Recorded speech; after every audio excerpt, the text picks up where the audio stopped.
مذہب اس میں زبردستی نہیں ہے، لا اکراہ فی الدین، فرمایا کسی کو اسلام کے لیے ہم مجبور نہیں کریں گے۔ ہمارے اللہ کا اعلان ہے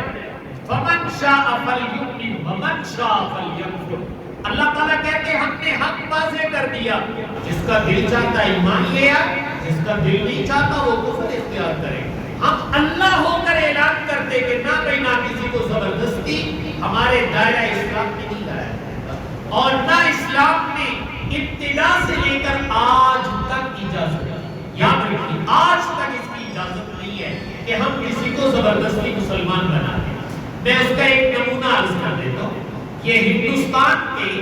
تقریباً 1000 سال کے قریب مسلمان بادشاہ رہے ہیں، اس میں تمہاری حکمرانی رہی ہے، لیکن تعداد کے لحاظ سے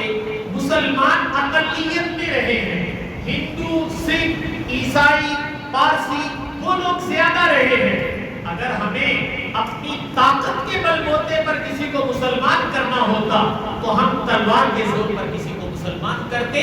ہم باوجود حاکم ہونے کے ہمارے اسلام نے یہ اجازت نہیں دی۔ ہاں اپنے اخلاق، اپنے کردار،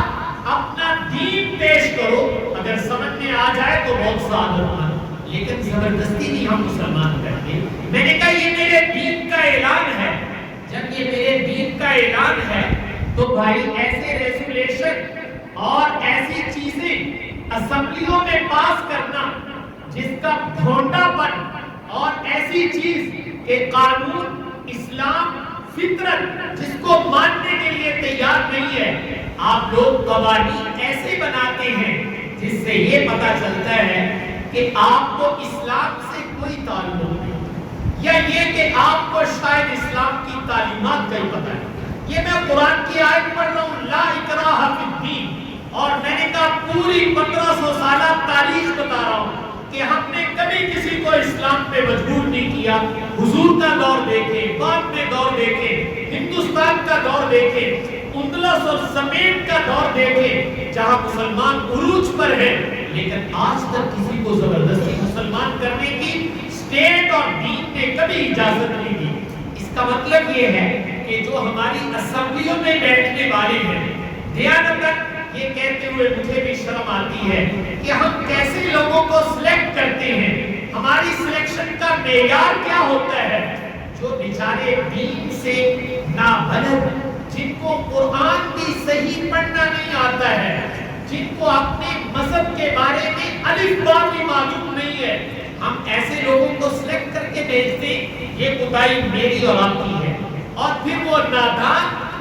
مغربی دنیا کو خوش کرنے کے لیے، لبرلزم کو دنیا میں وجود دینے کے لیے اور آئندہ سیٹ لینے کے لیے، جس کو سیٹ کا بھوکا انسان کہتے ہیں کہ کسی طریقے سے میرا نمبر لگے تاکہ میں اس سیٹ پہ آ جاؤں۔ بھائیو سیٹ بھی یہاں رہ جائے گی، کسی کی سیٹ آج تک نہیں چھوڑ کر چلے گئے، لیکن ایمان ساتھ لے، ایمان ساتھ جانے والی چیز ہے۔ تو آپ ایسے بل پاس کرتے ہیں کہ جس سے اسلام دشمنی عیاں ہوتی ہے کہ صاحب آپ کہتے ہیں 18 سال سے پہلے کوئی آدمی مسلمان نہیں ہو سکتا ہے۔ یہ کتنی بڑی غلطی ہے۔ ہمارے خلفائے اربعہ اور ہمارے سر کے تاج سیدنا علی المرتضیٰ رضی اللہ تعالیٰ عنہ، ان کی خصوصیات میں سے سب سے بڑی ایک خصوصیت یہ ہے کہ اسلام میں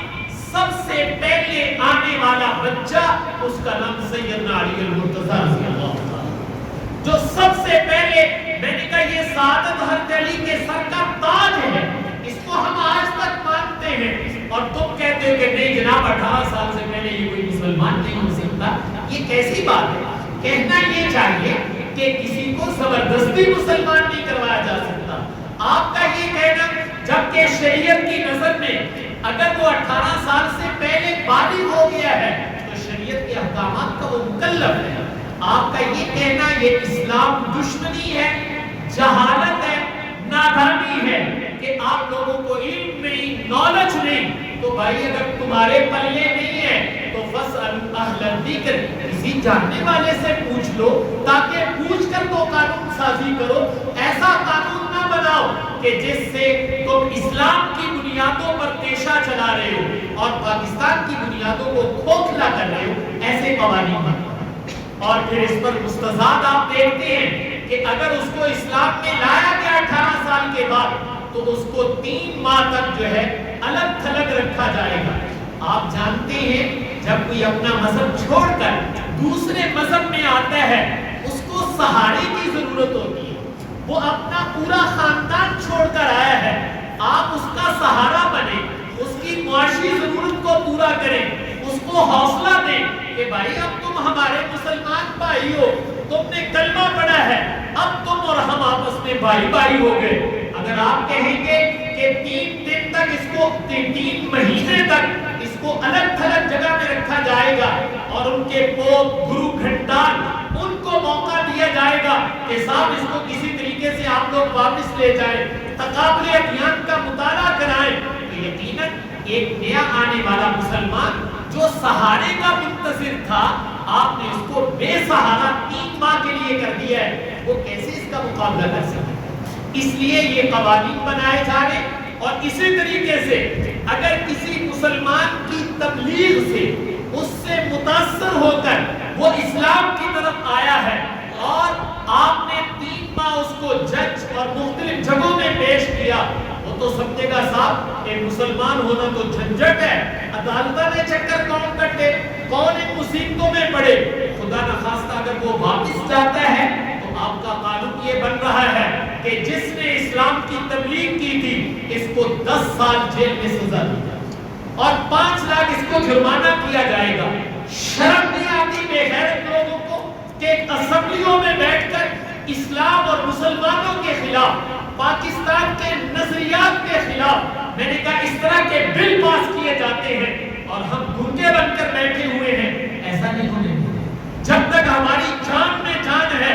اسلام کی، پاکستان کی جو جغرافیائی سرحدیں ہیں جیسے ان کی حفاظت کرنا میرا ایمان ہے، تو یہ پاکستان جس نظریے پر بنا ہے، جس سوچ پر بنا ہے، جس کو آپ نظریہ اسلام کہتے ہیں، یہ اسلام کے نام پر بنا ہے۔ اگر کوئی اسمبلی اسلام سے غداری کرے گی تو میں نے کہا اس کا گریبان بھی پکڑا جائے گا، بتایا جائے گا کہ آپ منحوس انسان ہو، رذیل قسم کے لوگ ہو کہ جو اسمبلیوں میں بیٹھ کر اسلام کے خلاف یہ کام کرتے ہو، جس کے نام پر جس ملک میں تم رہ رہے ہو، اس سے بڑا حرام خور کیا کون ہوگا جس کا کھائے اسی کے خلاف بکواس کرے۔ اس لیے میں نے عرض کیا ہے کہ ایک تو بھائی سلیکشن میں دیکھا کرو، کم از کم اس کو دین کا کچھ تو علم ہو، کچھ تو مسلمانی ہو۔ ایسے بے دین قسم کے لوگوں کو سلیکٹ کر کے جب بھیجا جائے گا تو یہی کچھ میرے اور آپ کے سامنے آئے گا۔ آپ کے سامنے صرف عرض کرنے کی ضرورت یہ تھی کہ مجھے اور آپ کو اپنی سطح پر اس پہ کچھ نہ کچھ کہنا چاہیے، پڑھنا چاہیے، سننا چاہیے کہ یہ کیسی بے دینی ہے جو قانون کی صورت میں ہمارے سروں پر مسلط کی جا رہی ہے۔ اس لیے میں نے کہا تھا اسلام کسی کو زبردستی اسلام میں نہیں لاتا، وہ تو ایک ایسا عظیم الشان دین ہے، کوئی بھی نہ مانے وہ تب بھی شہنشاہ کا دین ہے، وہ محتاج نہیں ہے۔ دین والا کہہ رہا ہے فمن شاء فلیؤمن ومن شاء فلیکفر، دل چاہتا ہے تو مان لو، نہیں دل چاہتا تو اسی تہاڈی منتا نہیں کرنی ہے، وہ تہاڈی مرضی لگ پتا جانا اگلے پاسے آ کے۔ تو دین تو خود یہ کہہ رہا ہے اور آپ اس طرح کے بل بنا رہے ہیں۔ تو میں نے کہا یہ سیکولرزم اور مغربی دنیا کو خوش کرنے کے لیے اور ان سے صرف بھیک مانگنے کے لیے، اللہ کے لیے اپنے دین کو نہ بیچو، اپنے مذہب کو نہ بیچو، اپنے ایمان کو نہ بیچو۔ قبر میں تمہارے بڑے بھی یہی لے کر گئے تھے اور تم نے بھی یہ لے کر جانا ہے، اللہ کو کیا جواب، اللہ کے نبی کو کیا جواب دو گے؟ اس لیے اس طرح کے مسودے وہ باقاعدہ علماء کے سامنے، اسلامی نظریاتی کونسل کے سامنے جو اس کا فورم ہے اس پہ آپ کو پیش کرنا چاہیے تاکہ صاحب علم لوگ اس پر رائے دے سکیں۔ اور اگر آپ ان جاہل لوگوں کے ہاتھ میں دیں گے تو بھائی یہ تو اسلام کا دیا پاچھا کر دیں گے۔ تو اس لیے اس کے خلاف آواز اٹھانا یہ میرے اور آپ کے فرائض میں سے ہے۔ دین ہے تو میں اور آپ ہیں، اگر اسلام نہیں ہے تو میں اور آپ بھی نہیں ہے۔ مجھے اور آپ کو جو کچھ ملا ہوا ہے وہ دین اور اسلام کی بنیاد پر ہے۔ حق تعالیٰ سے دعا ہے کہ حق تعالیٰ مجھے آپ کو عمل کرے۔